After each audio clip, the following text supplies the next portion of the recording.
¿Qué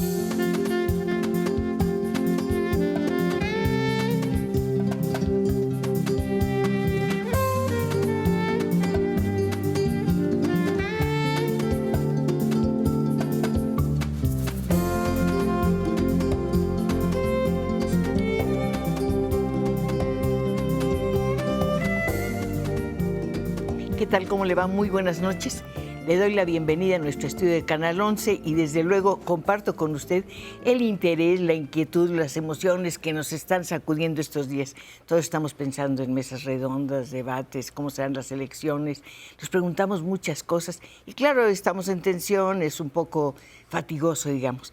¿Qué le parece si nos sentamos un momentito, nos tomamos una hora para acercarnos a un mundo que es una especie de mar que lo lava todo?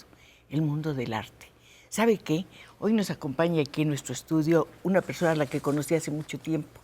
Después volví a ver, no a ver, a escuchar por teléfono y me dijo algo que me llamó muchísimo la atención. Fíjese usted que estoy pintando como un pintor del siglo XIX en pleno siglo XXI y dije, no, y esto lo tengo que aclarar y por eso le dije a Enrique Estrada, que está con nosotros, que me hiciera favor de acompañarnos una hora. Usted le puede preguntar, sugerir, cuestionar, lo que usted quiera, porque este programa es también para usted. Enrique, yo estoy muy emocionada de tenerlo aquí, muy contenta, agradecida. Es un retratista muy reconocido, es una persona que últimamente se ha interesado mucho por la escultura, eso nos vamos a acercar después. Pero ahorita nos vamos a ir a este trabajo extraordinario que usted ha hecho y que se llama, fíjense bien, Deconstrucciones en movimiento. ¿Nos podría explicar, por favor? El sentido de esta obra se vincula con algunas tendencias precisamente de principios del siglo XX. Desde luego el cubismo, el futurismo italiano, el constructivismo ruso. Con estas tres actitudes frente al arte, yo me he sentido muy motivado y desde luego con el origen quizá de todo ello, que son las fotografías de Muybridge, Edwin Muybridge, un fotógrafo norteamericano-inglés, y Etienne Jules Marey. Estos dos grandes fotógrafos alimentan mucho esta preocupación por el movimiento. Bueno, además hablábamos del futurismo y el futurismo es justamente eso. Alguien decía, creo que Marinetti, ¿no?, que el mundo se había embellecido con la velocidad. Sí, sí. Y sí, con el movimiento. Un notable poeta, Marinetti, y no solo poeta, sobre todo un hombre muy del siglo XX, y quizá más un hombre del siglo XXI. Era un provocador de tiempo completo, Marinetti. Eso es lo que quería justamente. Sí, y él aprendió muy bien la lección de algunos barrocos, en la medida en que abandera como poeta a artistas plásticos. Él inicia el movimiento del futurismo italiano en París con su llamamiento, su manifiesto, ¿no? ¿Sí? En 1909 precisamente, y con eso se convierte en el jefe del grupo, el jefe ideológico, pero no solo es el manifiesto, también se ocupaba de, contrataba un teatro, por ejemplo, y invitaba a estos escultores y pintores que integraban su movimiento, que eran 4 artistas italianos. Probablemente el más destacado era Bocchioni, pero no es el único. Es decir, los otros eran también gentes notablemente talentosas. En ese teatro se ocupaban de provocar, así como los dadaístas y los surrealistas también van a ser tremendos provocadores. Estos señores se ocupaban de provocar al público. En la guerra, en la violencia y demás. Sí, promovían todo eso. Tenía una idea, pues aparece precisamente en el manifiesto de 1909 al que usted hace alusión. Dice que hay que acabar con el pasado, hay que destruir la tradición. Que nada del pasado funciona, no sirve. Todo es peso muerto, que hay que sacar todas las obras del Louvre y tirarlas al Sena. Y bueno, Es muy, muy inquietante, muy provocador ese señor. Pero usted, por otra parte, dice que para ser pintor hay que pensar en la historia del pasado y en el arte del pasado y en el del futuro. Yo creo que son dos posiciones encontradas. A mí me sorprende mucho que un poeta como Marinetti, quien era italiano, creo que él era romano, no estoy seguro, pero sin duda un italiano acabadísimo y debe haber sido un gran conocedor de lo que era la cultura italiana. Los países con una gran cultura son países muy antiguos. Es el caso de Roma, de Italia, y es el caso nuestro. Entonces, frente al dilema de qué hacemos con esta cultura, ¿seguimos con ella o de plano la tiramos por la borda?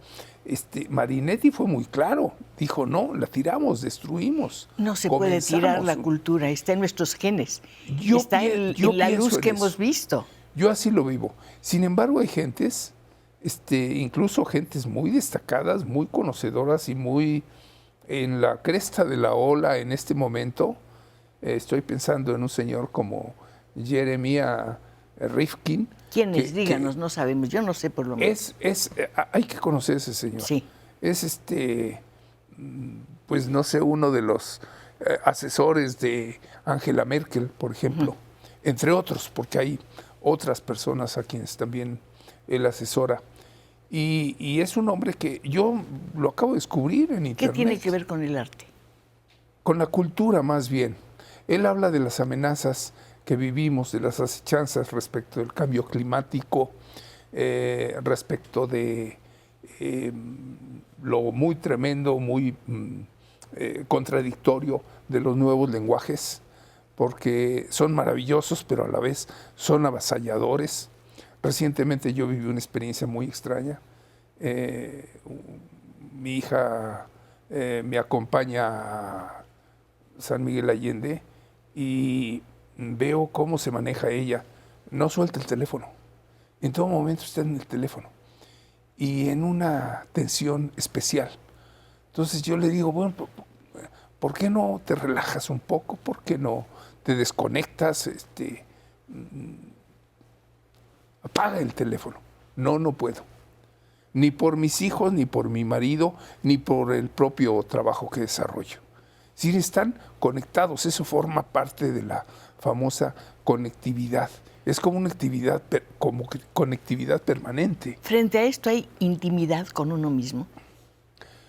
Yo creo que en estos jóvenes eso es una gran interrogante. ¿Y no le preocupa? Tengo mis dudas, pues desde luego que sí. Nosotros pertenecemos a una generación en donde estábamos más con nosotros y con los demás en cuerpo real, no en una realidad virtual como con frecuencia se presenta en los tiempos que corren. Además, comunicarse o cruzar unas cuantas palabras con miles de personas no significa estar más acompañado, ni tener un mejor contacto humano. Absolutamente. Y sin embargo, sí hay una inevitable, ¿cómo diríamos?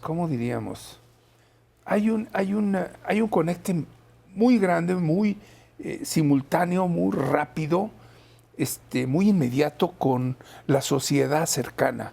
Digamos que esta noción de aldea puede haber una idea de aldea de 1000 gentes. Enrique, pero es un contacto muy superficial. No hay tiempo ni suficientes palabras para decir lo que realmente te pasa. Y sin embargo, sí se conectan. Estos anónimos que son muy rápidos terribles en su capacidad de convocatoria, es bueno y es malo. Es aterrador en la medida en que nos pueden hacer pomada en 2 patadas, pero también es de lo más estimulante en el sentido de la participación social. Hay una inmediatez muy grande. Estaba pensando en que ahora todo el mundo es fotógrafo. Todo el mundo toma fotos con su telefonito, pero eso no es ser fotógrafo. Estoy haciendo la comparación entre una cosa y otra, entre la imagen y la comunicación a través de las palabras. Sí. Yo creo que no son fotógrafos, pero sí se comunican también a través de ese medio, a través de medios, pues sí, la imagen. Pero en esa imagen tan rápida, ¿hay tiempo para reflexionar? ¿Hay tiempo para seleccionar? Yo creo que todo va muy rápido, Cristina. Es ¿A usted le gusta la velocidad? Aterradora la velocidad. A mí me gusta el movimiento. Hace tiempo alguien, una mujer muy bella, me decía, ¿qué ves? Yo la miraba y decía, ¿qué ves? Ella conducía. Y le digo, te veo a ti contra un fondo en movimiento. Pero era extraño esto.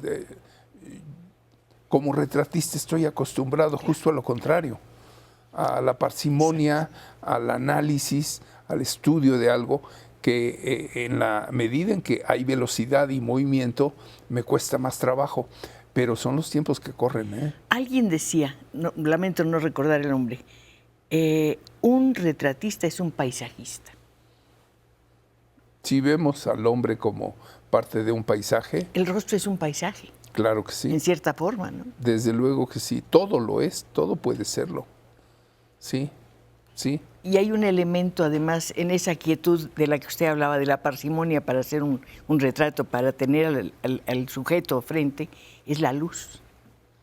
La luz va cambiando. Sí, la diferencia entre un paisaje y un retrato es la psicología. El paisaje no es psicológico, el retrato siempre lo es. ¿Seguro que no? No, le podemos dar el carácter de lo que acontece de acuerdo, pero eso es más hacia lo literario. Puede haber un dramatismo. No, sí, todo eso en el paisaje. Existe, pero el dramatismo no necesariamente se refiere a la psicología. En cambio, las formas de pensamiento, esta noción de raciocinio junto con emoción, la tenemos nosotros. El paisaje se lo podemos otorgar, se lo damos, se lo ponemos, pero no lo tiene en sí mismo el paisaje, ¿no? Debe ser muy difícil hacer el retrato de una persona, pero de dentro hacia afuera. Y hacerlo de memoria, como lo hice en el caso de García Márquez, es realmente sorprendente y es un retrato maravilloso.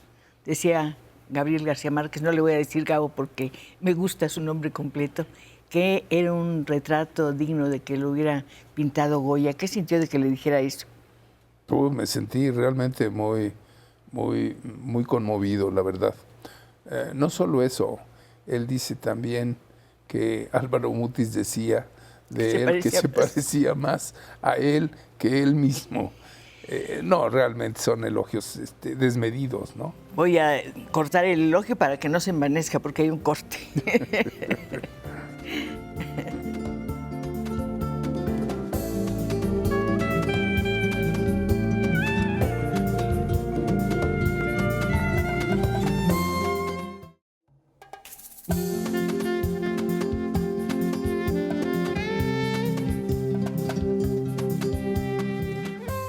Qué bueno que aceptaron la invitación para llegar aquí a nuestro estudio y poder conversar con nuestro invitado de hoy. Están llegando a través de las líneas telefónicas. Wendy Márquez te dice, saludos desde Los Ángeles, California. Disfruto mucho de la sintonía del canal. Tony Jiménez Enríquez, me gusta mucho cómo conduce la señora Pacheco, muchas gracias. Romina Contreras, saludos con afectos, gratos recuerdos de Tampico, maestro Estrada. Un honor trabajar para su obra. Sí, qué bueno. Romina efectivamente ya está al frente junto con otras personas de un museo muy bello que tiene en Tampico y en el cual recientemente esta obra sobre el movimiento se presentó. Pues muchos saludos, estimada Romina. ¿Cómo se puede dar el movimiento o la sensación de movimiento en un cuadro? ¿Con la repetición? A mí me interesa mucho el cine, me ha gustado siempre.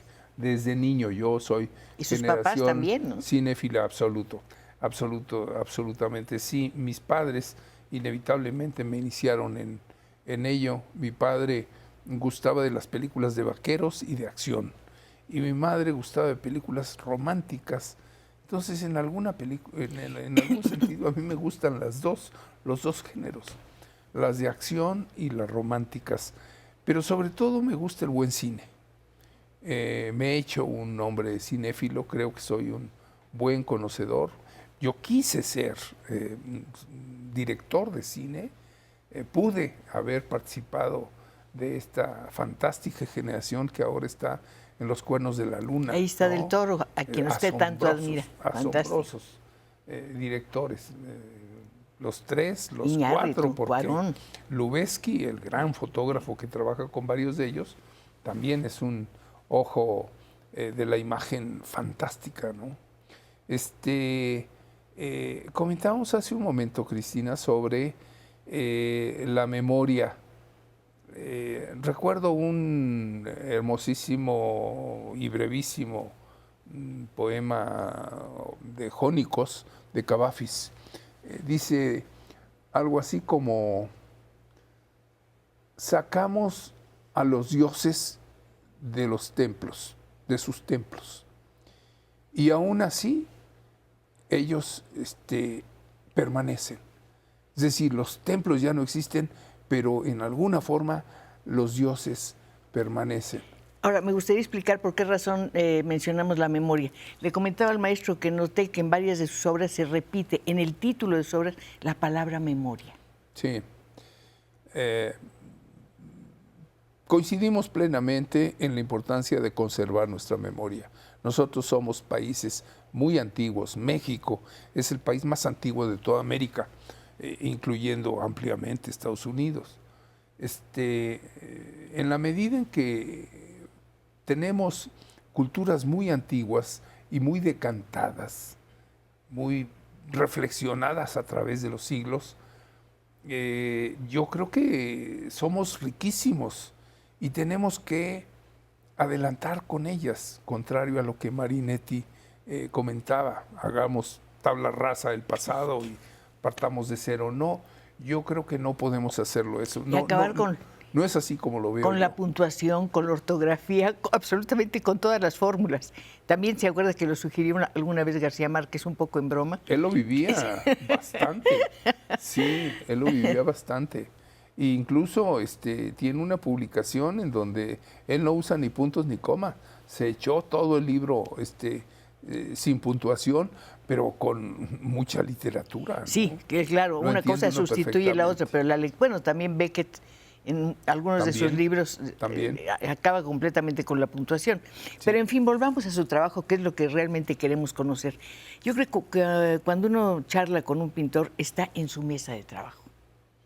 Se puede acercar a su recetario, digamos. Sí. Yo siempre he pensado que hay algo de cocina en la pintura. Hay mucho de cocina. Hay mucho de cocina. Y la mesa de trabajo efectivamente existe, pero también existe el caballete. Hay una especie como de verticalidad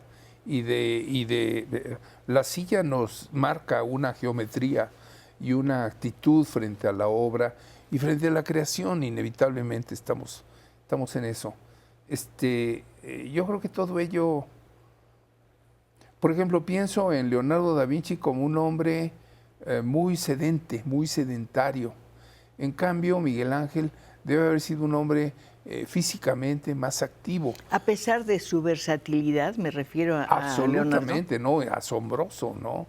Leonardo, dice uno, ¿Es todo? El pintor. No, Leonardo científico, es Leonardo, sí. ¿no? Leonardo es. En cambio, con el enorme Miguel Ángel no es todo.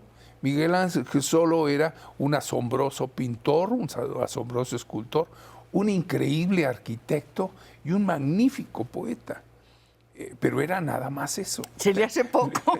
Leonardo era más cosas, ¿no? Me hace que me esté dando envidia. ¿Usted qué quiere ser?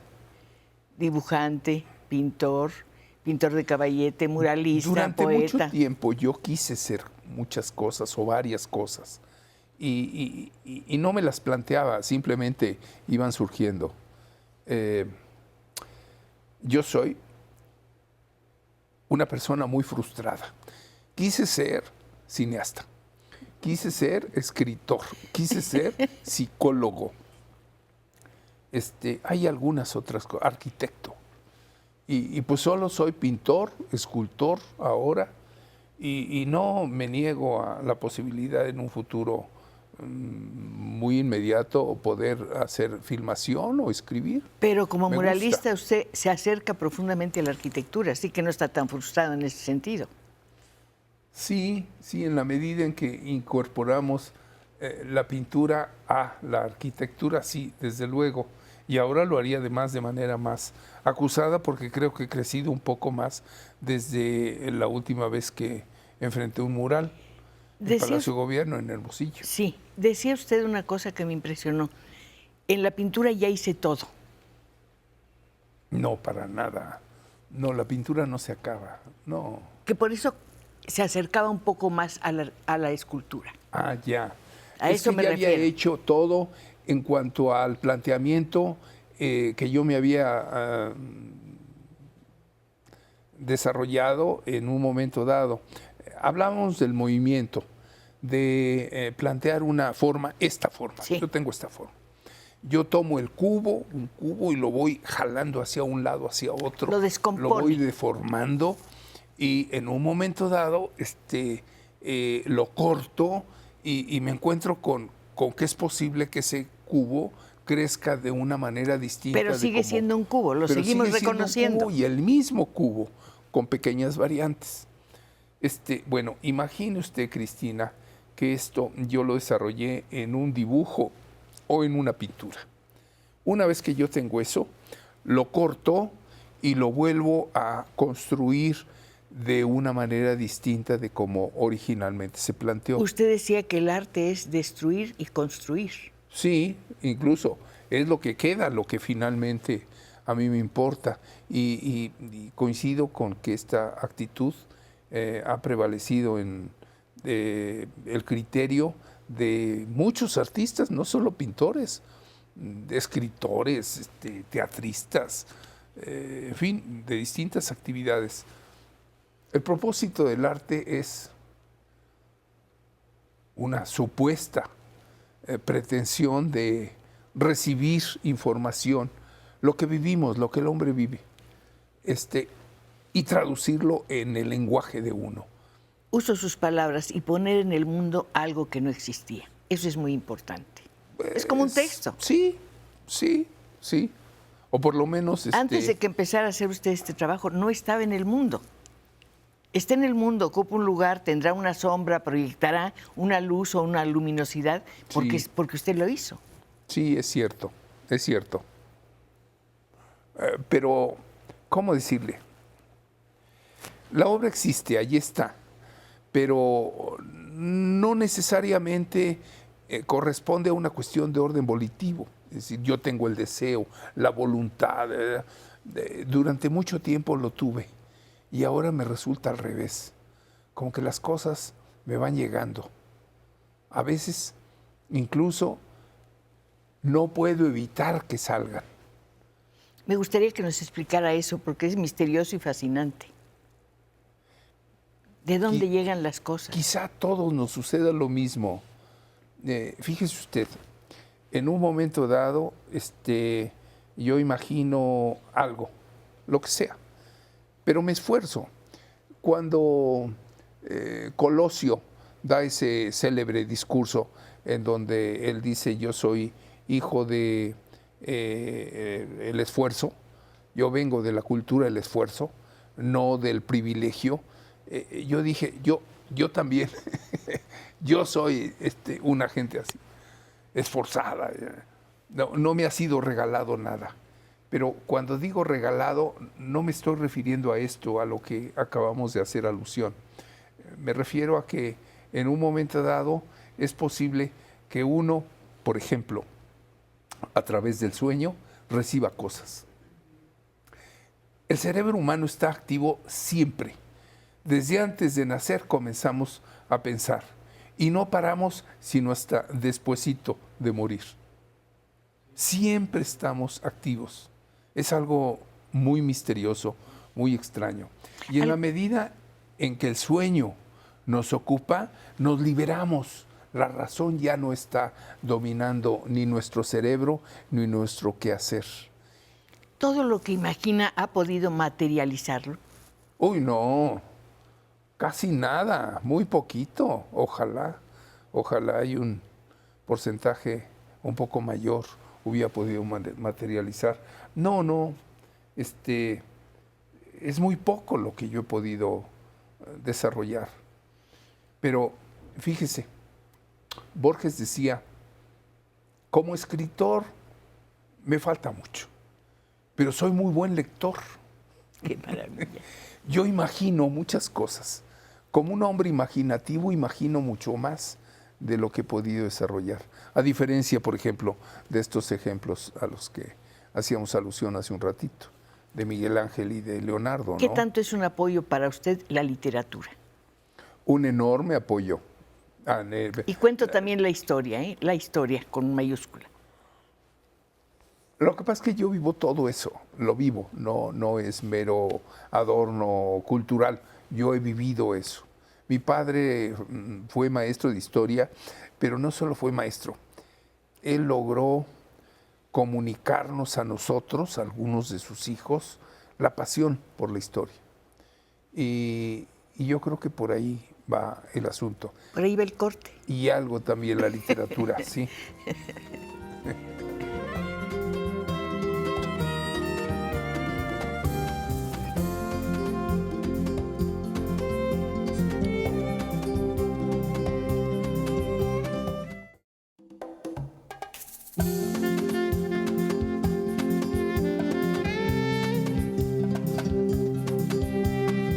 Seguimos recibiendo llamadas, seguimos recibiéndolo a usted aquí en nuestro estudio de Canal 11.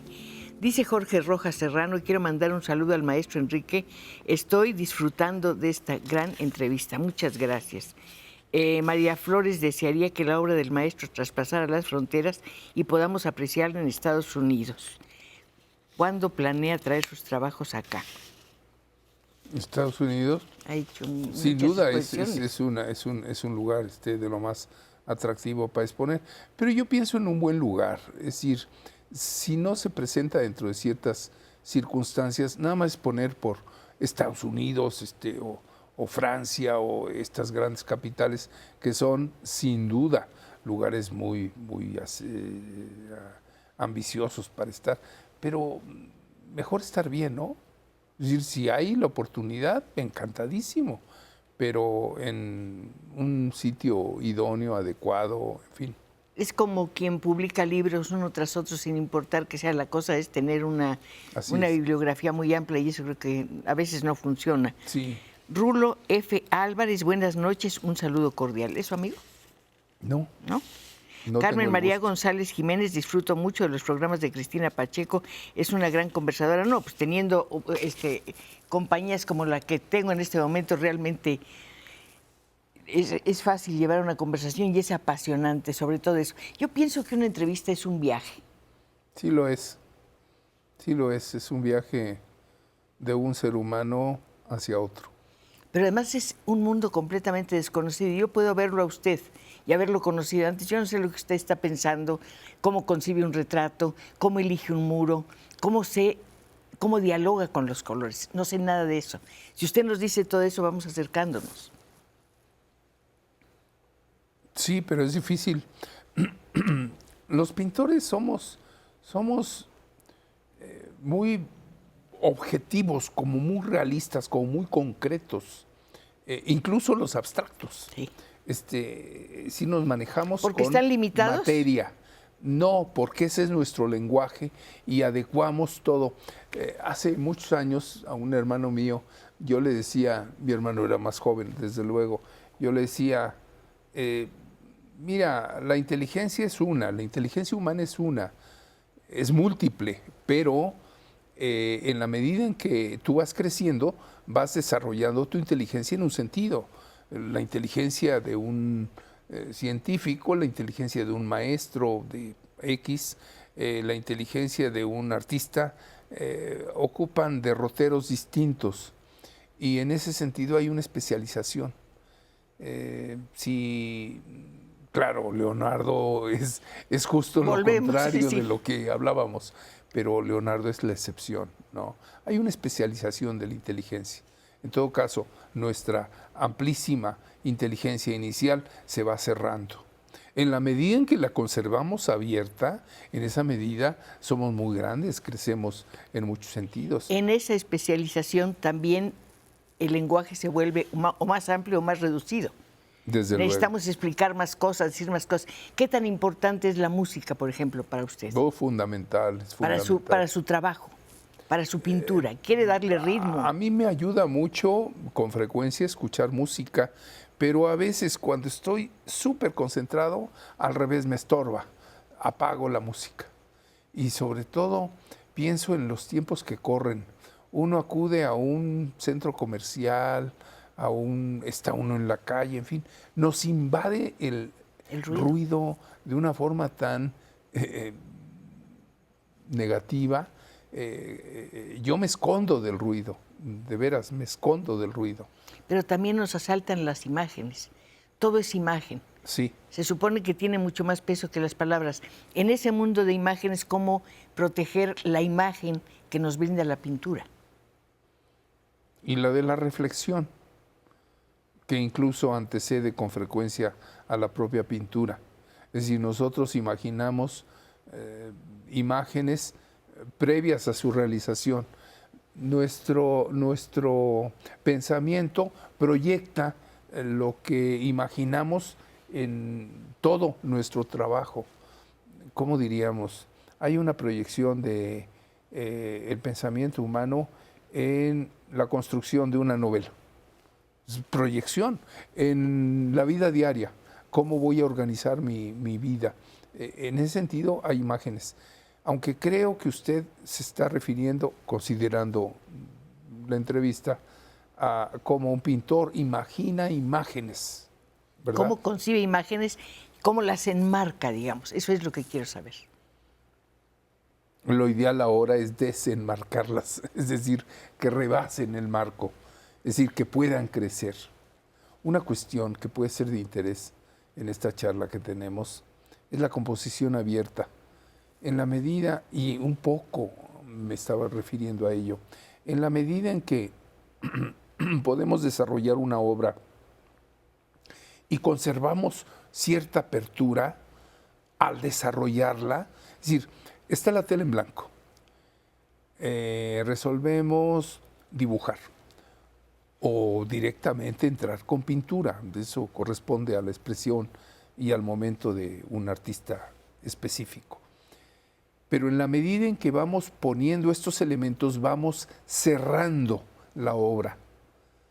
El problema, a mi juicio, es tratar de mantener la obra abierta, lo más abierta posible, aunque vayamos pintando o dibujando o avanzando en las imágenes o en la construcción, así sea a través de la abstracción. ¿Rebasar los márgenes? ¿Rebasar los marcos? Bueno, es una manera de hacerlo. Imaginemos un marco tal cual. Recuerdo que Rembrandt tiene por lo menos 2 obras en donde hace alusión a eso. Él pinta un marco en el cuadro y pinta imagen de un retrato con la mano que rebasa el marco. Y desde luego está su otro marco. Claro. Pero está todo tan finamente hecho, esta transgresión de lo físico, y claro, con la clase de este maravilloso pintor, ¿no? Un cuadro va creciendo, lo va enriqueciendo con otras figuras. ¿Alguna vez lo ha hecho? No siempre. Y a veces el problema es al contrario. Yo tengo una experiencia muy, muy reciente, muy extraña porque la obra todavía no la he terminado. Yo les pido a mis 2 colaboradores, tengo 2 gentes que me auxilian. Uno de ellos se viste, los 2 se visten, los 3, porque yo también participo, nos vestimos con estos monos que se usan para pues para un montón de cosas, sí, ¿no? Pero yo lo vi con los de los CEMEFOS, el Servicio Médico Forense. Entonces yo digo, me interesa mucho el tema de estos personajes. Es un tema escabroso, pero a la vez muy inquietante como idea. Entonces lo que yo hago es esto. Ya estamos vestidos nosotros y estamos frente a un primer plano en donde hay varios cadáveres. Es muy fuerte la imagen. Entonces, digo, no, me estorbo yo y me quito yo. Y me estorba esta otra imagen y también la quito. Y entonces nada más dejo una.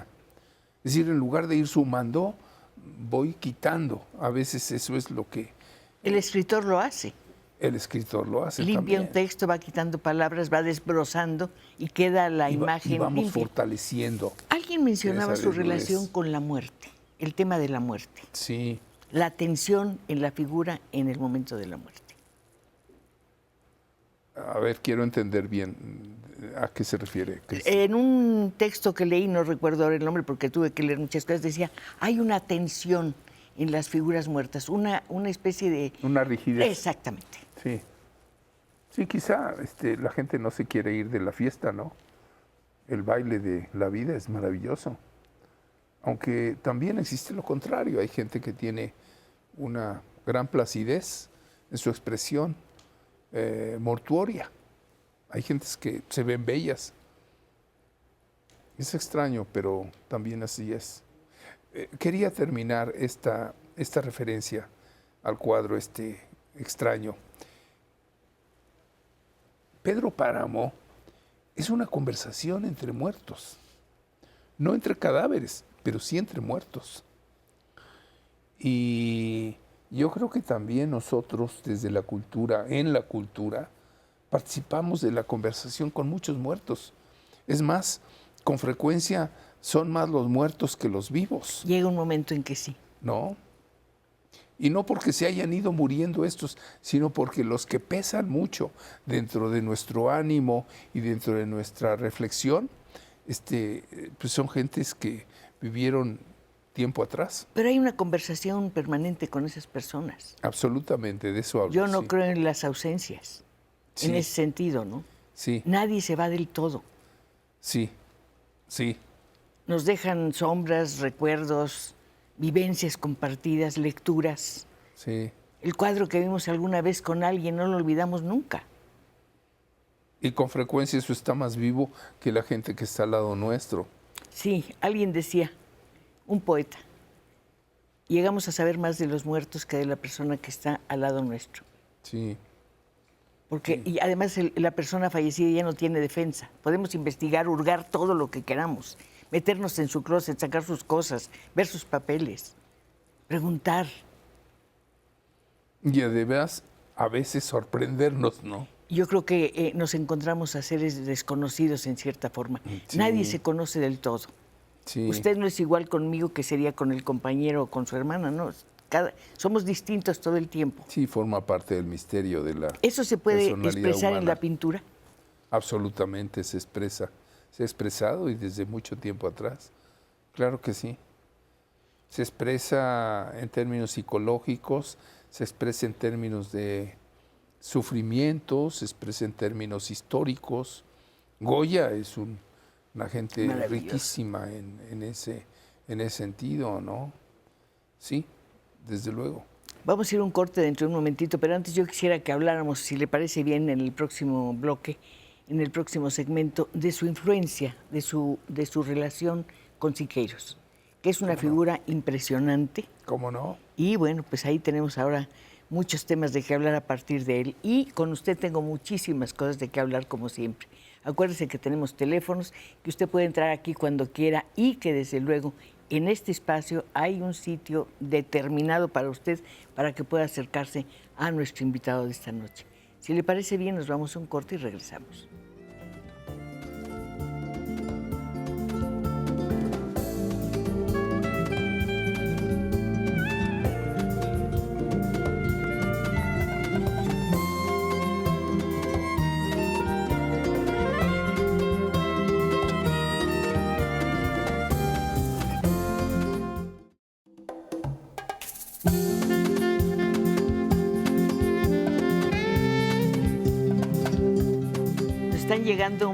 Nos están llegando muchos saludos a la señora Aida Cándida Peral. Ay, qué bonito nombre. Dice, le mando un saludo muy especial a la señora Pacheco y en especial a su invitado, Enrique Estrada.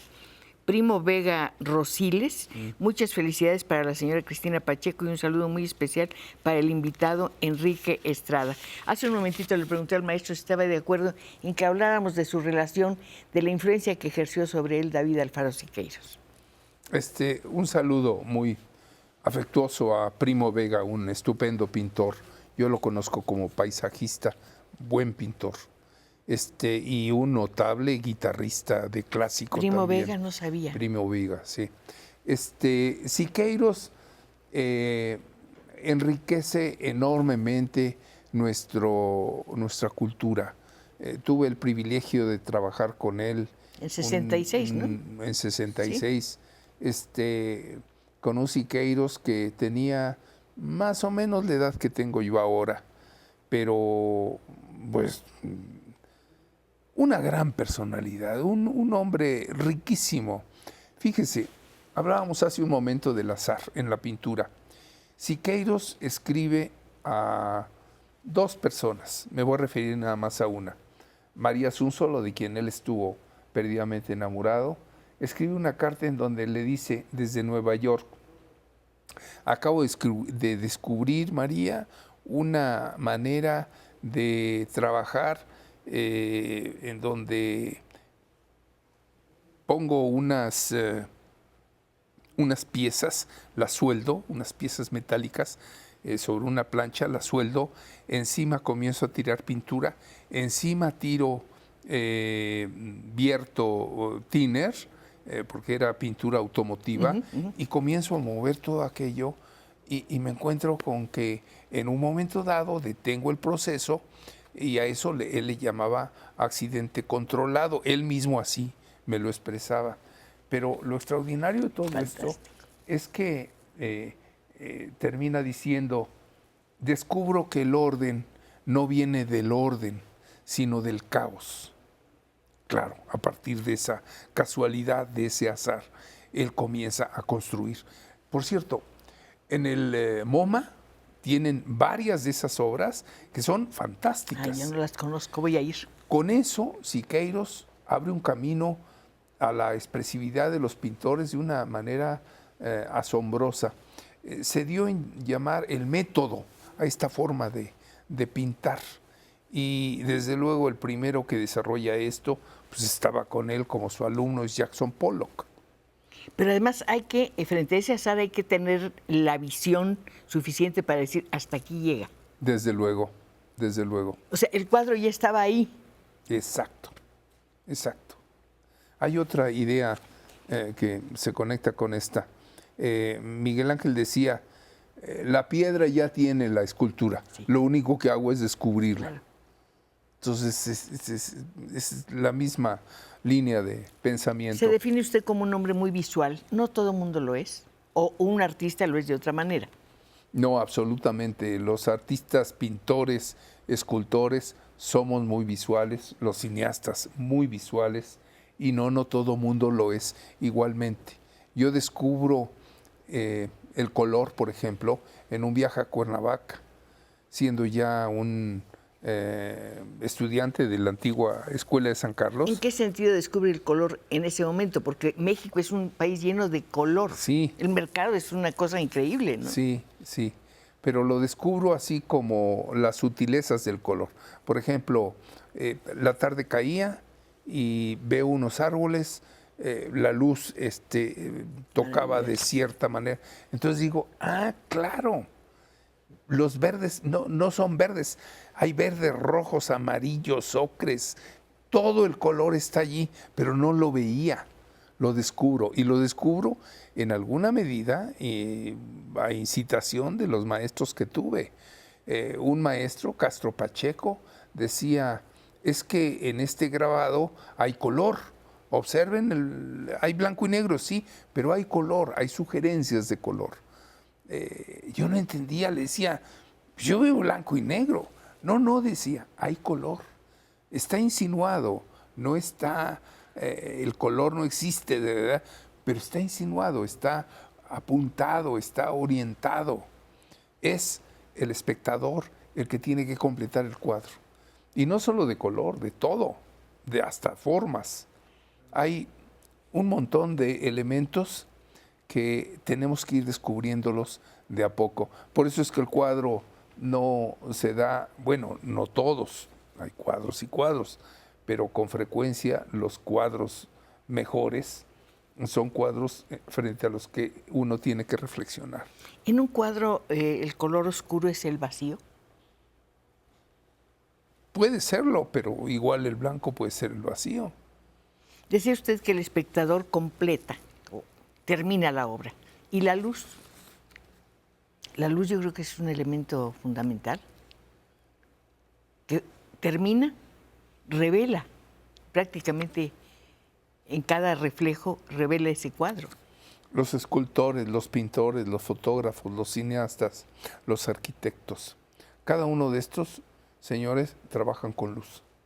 Y yo me atrevería a decir que también los bailarines lo hacen, los teatristas, los escenógrafos, los directores de escena en teatro manejan la luz, se trabaja sobre un espacio oscuro, hay una iluminación, hay toda una modulación y manejan otra cosa no menos misteriosa, el ambiente.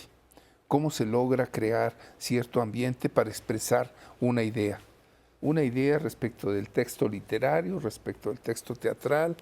Hay una tensión teatral que corresponde a esto, al aire, el ambiente, el espacio. En alguna medida los pintores participamos de eso, los cineastas muchísimo. ¿Cómo se logra un ambiente? Por ejemplo, usted seguramente vio Laura, una película muy antigua. Sí. Uno de los mayores misterios, a mi juicio, de esa película es el ambiente.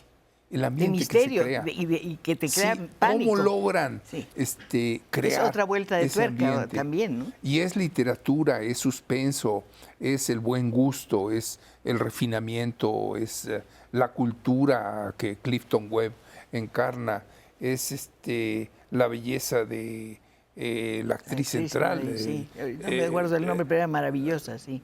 No era Linda Darnell, es otra actriz. Pero en fin, hablo de cómo en un momento dado, con puros intangibles, podemos crear un ambiente, incluso un ambiente dramático, porque la película no es nada más romántica, puede ser profundamente dramática.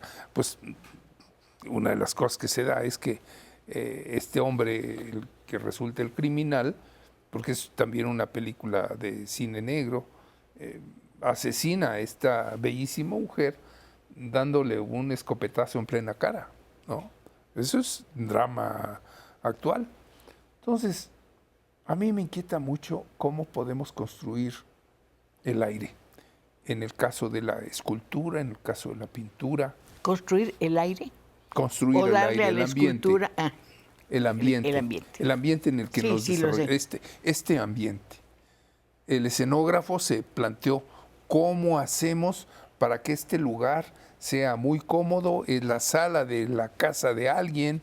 En fin, está inventando, está creando un aire. De eso hablo. Es fantástico crear un ambiente. ¿Color? Hijo, ¿Sería la clave del lo más ambiente el difícil. color? Forma parte de. Pero yo pienso que el ambiente corresponde, sí, en el caso de un pintor, absolutamente. Matisse diría, sí, claro. Tamayo diría, ¿cómo no? ¿Verdad? Desde luego, el color. El color es definitivo para la consecución del ambiente. Pero un pintor como Francis Bacon diría, bueno, el color, pero fundamentalmente, la forma. Muy fundamentalmente el claroscuro, ¿no? Y la intención brutal de el pincelazo de la materia. ¿Un cuadro le cuenta una historia? Con frecuencia sí, claro. Sí. No quisiera explicarlo mucho, no. Hay que verlo. Es que hay que verlo, pero también hay que saber cómo se puede expresar un artista. Es que es tan bonita esa comunicación. Imagínense cuántos jóvenes en este momento o niños están pensando, ay, me gustaría hacer eso. Ay, me gustaría dedicarme a eso. A mí me gustaría pintar el retrato de alguien. Debe ser muy impresionante pintar a figuras de la historia, por ejemplo, que es como pintura religiosa, con respeto, con temor, Sí. con superstición, con conocimiento, quitándoles el gesto feo, que a lo mejor pueden tener feroz. Sí. Bueno, lo que uno pinta al desarrollar un retrato, siempre, aunque uno no quiera, es darle trascendencia a la gente a quien uno retrata. Le da uno trascendencia. Puede ser una breve trascendencia o puede ser una gran trascendencia. Hay retratos que nos conmueven y nos asombran. Pienso en el Inocencio X de Velázquez, que es probablemente el mejor retrato, el mejor, es uno de los mejores retratos que se hayan pintado jamás. Y sin duda, recordamos a ese personaje por Velázquez. El rey Felipe IV trasciende por Velázquez. Ay, yo no puedo trascender el horario. Ya se nos acabó el tiempo, fue volando. Espero que tengamos oportunidad de escucharlo nuevamente y de verdad muchísimas gracias por haber estado aquí. Bienvenido Encantado siempre. en esta brevísima conversación. Bueno, nos tenemos que ir, pero ya saben, nos vamos a reencontrar aquí el próximo viernes para seguir conversando, que es lo que nos gusta hacer. Hasta entonces.